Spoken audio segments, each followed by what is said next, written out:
Praise the lord. దేవునికి మహిమ కలుగును గాక.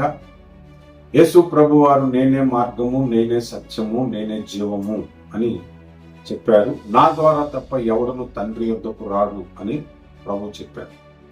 అలాంటి యేసు ప్రభువును ఈనాడు కొంతమంది యేసు ప్రభు బెచ్చగాడు అని బోధిస్తున్నారు. మరి యేసు ప్రభు ద్వారా నువ్వు పరలోకానికి ఎలా వెళ్తావు? ఆయన బెచ్చగాడని తర్వాత ఆలోచించు.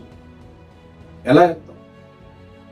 ఒకవేళ యేసు ప్రభు కూడా సరిగ్గా జీవించకపోతే, శ్రమలు అనుభవించకపోతే, వాటిని జయించకపోతే పరలోకం నీకు దక్కదు అని బోధిస్తున్నారు కదా.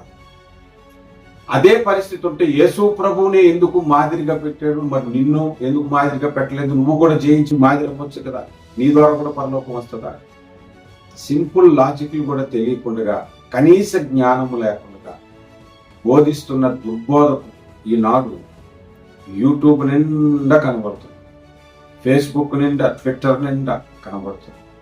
కనుక నిజమైన భక్తులు, వాక్యం పట్ల, వాక్య సత్యం పట్ల ఆసక్తి కలిగిన వారు ప్రతి బోధను పరీక్షించాలి. కొన్ని బోధలను తృణీకరించి అసలు వాటి జోలికి కూడా పోకుండా జాగ్రత్త పడాలని నా యొక్క మనవి. ఈ చిన్న హెచ్చరికను ప్రేమపూర్వకంగా తీసుకునండి. దేవుడు మిమ్మల్ని దీవించును.